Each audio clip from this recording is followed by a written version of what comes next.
Director Shankar Indian 2 movie release అయ్యాక south ఇండియాలో top director ఎవరు అనే విషయం మీద చర్చ జరుగుతుంది. దానికి కారణం శంకర్ తీసిన భారతీయుడు 2 సినిమాకి మిక్స్డ్ టాక్ వచ్చింది. సో ఇప్పుడు దేశం గర్వించదగ్గ దర్శకులైన శంకర్, రాజమౌళి ఇద్దరిలో టాప్ డైరెక్టర్ ఎవరు అనే విషయంపై ముఖ్యంగా అటు తమిళ ఇండస్ట్రీలోను ఇటు తెలుగు ఇండస్ట్రీలోను చర్చ నడుస్తుంది. ఈ ఇద్దరు కూడా భారీ ప్రతిష్టాత్మకమైన చిత్రాలకు దర్శకత్వం వహించారు. నిజం చెప్పాలంటే ఇద్దరు దర్శకులు ఇండియన్ ఫిల్మ్ ఇండస్ట్రీకి 2 కళ్ళు లాంటి వాళ్ళు. 2 కళ్ళలో ఏ కన్ను గొప్ప అంటే చెప్పడం కష్టమే కదా. అలాగే శంకర్ సచిన్ టెండూల్కర్ లాంటి వాడు అయితే రాజమౌళి విరాట్ కోహ్లీ లాంటి వాడు. సో సచిన్ టెండూల్కర్ గొప్ప లేకపోతే విరాట్ కోహ్లీ గొప్ప అంటే ఎలా చెప్పగలం? బట్ ఈ విషయంపై కొంతవరకు విశ్లేషించే ప్రయత్నం చేద్దాం. ఇప్పటి వరకు శంకర్ గారు 12 సినిమాలు తీస్తే రాజమౌళి గారు కూడా 12 సినిమాలు తీశారు. శంకర్ గారు తీసిన 12 సినిమాల్లో అతను తీసిన బాలీవుడ్ రీమేక్ అయిన 3 Idiots తన కెరీర్ లో మొట్టమొదటి ఫ్లాప్ గా నిలిచింది. బట్ ఎస్ఎస్ రాజమౌళి తీసిన 12 సినిమాలకి 11 సినిమాలు బ్లాక్ బస్టర్స్ అయ్యాయి. మిగిలిన ఒక సినిమా అంటే సై సినిమా సూపర్ హిట్ టాక్ తెచ్చుకుంది. సో 100% స్ట్రైక్ రేట్ తో ఫ్లాప్ లేని డైరెక్టర్ గా రికార్డ్ క్రియేట్ చేశాడు ఎస్ఎస్ రాజమౌళి. డైరెక్టర్ శంకర్ గారి విషయానికి వస్తే సామాజిక అంశాలను కమర్షియల్ హంగులతో దిద్ది దాన్ని అన్ని వర్గాల ప్రేక్షకులు మెప్పించే విధంగా తీర్చిదిద్దడంలో శంకర్ సిద్ధహస్తుడు. బట్ రాజమౌళి గారు అలా కాదు. సందేశాల జోలికి వెళ్లకుండా తనకు నచ్చిన కథకు సరికొత్త హంగులు చేర్చి అనుకున్నది సాధించడంలో జక్కన్న స్టైలే వేరు. అయితే నిన్న మొన్నటి వరకు దేశంలో టెక్నాలజీ అద్భుతంగా వాడుకోవడంలో శంకర్ ని మించిన వారు లేరు. కానీ మగధీర, ఈగా సినిమాలతో రాజమౌళి కూడా లేటెస్ట్ టెక్నాలజీని వాడుకోవడంలో తను కూడా సిద్ధహస్తుడని నిరూపించుకున్నాడు. ఇక ఇద్దరు సినిమాల కథల విషయానికి వస్తే డైరెక్టర్ శంకర్ కి కథ రాయడంలో సుజాత అనే రైటర్ సహాయకుడిగా ఉంటే రాజమౌళి గారి కథ రాయడంలో ఆయన ఫాదర్ విజయేంద్ర ప్రసాద్ గారు సహాయంగా ఉంటారు. But director Shankar right hand అయిన సుజాత గారు మరణించిన తర్వాత ఆయన సినిమా స్టోరీలో దమ్ము తగ్గిందనే అభిప్రాయం డైరెక్టర్ శంకర్ ఫ్యాన్స్ కి ఉంది. శంకర్ గారు రైటర్ సుజాత గారితో పనిచేసిన సినిమాలు సూపర్ హిట్ అయ్యాయి. జెంటిల్మ్యాన్, ఒకే ఒక్కడు, అపరిచితుడు, రోబో 1.0, జీన్స్, శివాజీ ఈ సినిమాలన్నీ కూడా సూపర్ హిట్ గా నిలిచాయి. బట్ ఎప్పుడైతే రైటర్ సుజాత గారు చనిపోయారో ఆ తర్వాత శంకర్ గారికి రచనలో సహాయం లేకపోవడం వల్ల శంకర్ గారి కథలో పట్టు తగ్గిందని చెప్పాలి. ఇన్ఫాక్ట్ శంకర్ గారి దగ్గర మిగతా రైటర్స్ ఉన్నప్పటికీ సుజాత గారే మెయిన్ రైటర్. శంకర్ గారు తీసిన రోబో 1 కి సుజాత గారు సహాయ రచన చేశారు. బట్ రోబో 2.0 సినిమా టైం కి రైటర్ సుజాత గారు చనిపోయారు. అందుకే రోబో 2 కథలో మనకు లోపాలు కనిపిస్తాయి. అసలు రోబో 2 కథ ఏంటి? పక్షులు ప్రేమించే ఒక పక్షి ప్రేమికుడు మొబైల్ టవర్స్ నుండి వల్ల వచ్చే రేడియేషన్ వల్ల పక్షులు చనిపోతున్నాయి కాబట్టి ఆ పక్షుల ప్రాణాలను కాపాడడానికి పక్షిరాజాగా మారుతాడు. బట్ బాధితుల పక్షాన పోరాడే పక్షిరాజాని మనకి ఈవిల్ గా చూపించారు. కానీ బ్యాక్గ్రౌండ్ లో మనకేమో పక్షిరాజా ఈవిల్ కాకుండా గుడ్ గా కనిపిస్తాడు. ఎక్కడైనా సరే బాధితుల తరపున పోరాడేవారు మనకి హీరోగా కనిపిస్తాడు. అలాగే బాధితులను పీడించే వారిని, బాధించే వారిని మనం విలన్ గా చూస్తాం. ఇక్కడ విచిత్రం ఏంటంటే బాధించేవారు మరి పీడించేవారు తరపున రజనీకాంత్ గారు అక్కడ పోరాడుతుంటారు. అక్కడ రజనీకాంత్ గారు హీరో అయినప్పటికీ పక్షిరాజుని నాశనం చేయాలనుకోవడం వల్ల అక్కడ కాన్ఫ్లిక్ట్ ఏమో గుడ్ వాస్ గుడ్ గా అయ్యింది. కాబట్టి ఆ కథకు మనం కనెక్ట్ అవ్వలేకపోయాం. ప్రేక్షకుడు కథకు కనెక్ట్ అవ్వాలంటే కాన్ఫ్లిక్ట్ ఎప్పుడు కూడా గుడ్ వాస్ బ్యాడ్ గా ఉండాలి. ఇదంతా ఒక విషయం అయితే అసలు రాజమౌళి గారి ఫ్యాన్స్ ఇంకా శంకర్ గారి ఫ్యాన్స్ వారి అభిప్రాయాలు ఏ విధంగా ఉన్నాయి ఇప్పుడు చూద్దాం.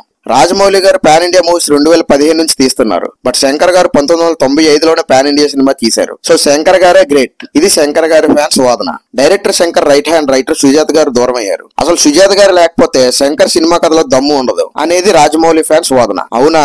అసలు రాజమౌళి తండ్రి writer Vijayendra Prasad, music director Keeravani, భార్య రమ లేకపోతే రాజమౌళి లేడు అనేది శంకర్ ఫ్యాన్స్ వాదన. శంకర్ గారి జెంటిల్మెన్ సినిమా నుండి 2010లో వచ్చిన రోబో వరకు అన్ని సూపర్ డూపర్ బ్లాక్ బస్టర్ హిట్సే. మధ్యలో వచ్చిన సిద్ధార్థ్ బాయ్స్ సినిమా ఒకటే యావరేజ్ మూవీ. మీరు ఎన్ని చెప్పినా సరే శంకర్ గారి తర్వాతే రాజమౌళి గారు. మేము తెలుగు వాళ్ళమైనా సరే మాకు శంకర్ తర్వాతే ఎవరైనా. ఎందుకంటే శంకర్ గారి మూవీస్ లో సోషల్ రెస్పాన్సిబిలిటీ ఉంటుంది. రాజమౌళి గారి మూవీస్ లో సోషల్ రెస్పాన్సిబిలిటీ ఉండదు. ఇది శంకర్ గారి బ్యాచ్ వాదన. Steven Spielberg Jurassic Park, Jaws, Avatar, Titanic సినిమాల్లో గ్రాఫిక్స్ తప్ప సోషల్ మెసేజ్ ఏమైనా ఉంటుందా? ఉండదు కదా. అది నీ తిక్కబుర్ర లాజిక్. నీకు సాంబార్ అంత రుచిగా ఉందేమో, మాకు తెలుగు అంటే అభిమానం. రాజమౌళి గారిని తక్కువగా చేసి మాట్లాడితే మాత్రం మర్యాదగా ఉండదు. ఇది ఎస్ఎస్ రాజమౌళి గారి ఫ్యాన్స్ అభిప్రాయం. అసలు రాజమౌళి పీకిందేంటి? అన్ని గ్రాఫిక్స్ సినిమాలు, మాస్ సినిమాలు, క్రేజ్ ఉన్న హీరోలతో సినిమాలు తీసి టాప్ లోకి వచ్చాడు. ఓల్డ్ మూవీస్ ని కాపీ కొడతాడు. బి గోపాల్ తీసిన ఫ్యాక్షన్ సినిమాలనే హీరోస్ ఇంకా సీన్స్ మార్చేసి మంచి మ్యూజిక్ యాడ్ చేసి వాడితో హిట్ కొడతాడు. ఇది శంకర్ ఫ్యాన్స్ వాదన. కష్టం బ్రో, శంకర్ గారు ట్రాక్ తప్పారు, ఇంకా కష్టమే. ఇది రాజమౌళి గారి ఫ్యాన్స్. శంకర్ గారి టైం అస్సలు బాగోలేదు. ఎవరికైనా ఏదో ఒక టైంలో బ్యాడ్ సిచ్యువేషన్ రన్ అవుతుంది. వన్స్ శంకర్ గారి ఫామ్ లోకి వస్తే ఒరిజినల్ కంటెంట్ ఉంటుంది. ఇప్పుడు ఆస్కార్స్ అవి ఇవి అంటున్నారు కానీ అప్పట్లోనే శంకర్ గారి మూవీస్ ఆస్కార్ కి నామినేట్ అయ్యాయి బాస్ అని శంకర్ గారి ఫ్యాన్స్ అభిప్రాయం. ఇప్పటికీ ఎప్పటికీ శంకర్ లా మూవీ తీయాలంటే రాజమౌళి ఇంకో జన్మెత్తాలి. తెలుగువాడుగా చెప్తున్నా,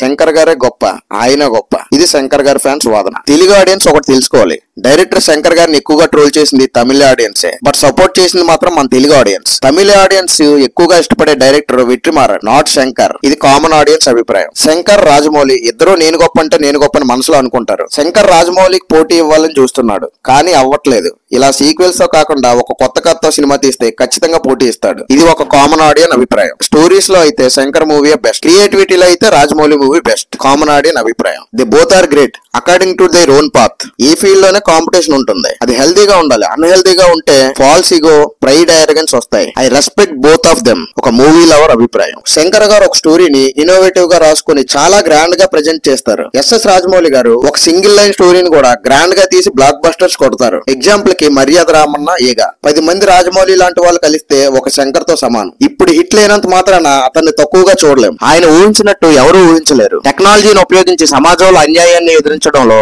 అందులోనూ కమర్షియల్ గా హిట్ కొట్టడం సామాన్యమైన విషయం కాదు. ఆయన్ని ప్రేరణగా తీసుకుని రాజమౌళి గారు ఏక సినిమా తీశారు. శంకర్ గారి ఫ్యాన్ అభిప్రాయం. శంకర్ కి ఏమైందో ఏంటో, రాము క్యారెక్టర్ లా ఉండేవాడు, ఇప్పుడేమో రిమోలా మారి సినిమాలు తీస్తున్నాడు. రాజమౌళి ఫ్యాన్ వెటకారం. రాజమౌళి గారు మంచి సినిమాలు తీశారు, బట్ శంకర్ గారు గొప్ప సినిమాలు తీశారు. రాజమౌళిని అడిగినా సరే శంకరే గొప్ప అంటాడు. రాఘవేంద్రరావు గొప్ప, కె విశ్వనాథ్ గొప్ప అంటే ఆన్సర్ తెలుసు కదా. ఇది కూడా అంతే. ఇది ఒక ఫ్యాన్ ఒపీనియన్. ఇద్దరూ గ్రేటే. రాజమౌళి గారు ఒక ఇంటర్వ్యూలో శంకర్ గారు ఈజ్ మై ఇన్స్పిరేషన్ అని అన్నారు. ఇది శంకర్ ఫ్యాన్ వాదన. సో ఇలా ఎవరి ఫ్యాన్స్ వాళ్ళ అభిప్రాయాలు చెప్పారు. సో ఈ అభిప్రాయాలన్నీ పక్కన పెడితే ఇప్పుడు మళ్ళీ మన అనాలిసిస్ లోకి వెళ్దాం. సో ఇప్పుడు శంకర్ ఇంకా రాజమౌళి సినిమాల్లో మ్యూజిక్ డైరెక్టర్ పనితనం ఎలా ఉందో చూద్దాం. ఇక మ్యూజిక్ విషయానికి వస్తే ఎస్ఎస్ రాజమౌళి గారి సినిమాల్లో మ్యూజిక్ డైరెక్టర్ గా ఆయన కజిన్ అయిన ఎంఎం కీరవాణి గారే రాజమౌళి అన్ని సినిమాలకి మ్యూజిక్ డైరెక్టర్ గా ఉంటారు. రాజమౌళి ఆస్థాన సంగీత దర్శకుడు అని కీరవాణి గారికి పేరుంది. కీరవాణి గారు రాజమౌళి గారు కాకుండా ఇంకా చాలా డైరెక్టర్స్ కి మ్యూజిక్ ఇచ్చారు. కానీ కీరవాణి గారు రాజమౌళి సినిమాలకి మ్యూజిక్ ఇవ్వరు. ఎందుకంటే రాజమౌళి గారు కీరవాణి దగ్గర నుండి మ్యూజిక్ ని పిండుకుంటారు. అందుకే మనం కీరవాణి గారు మ్యూజిక్ ఇచ్చిన మిగతా సినిమాలకి,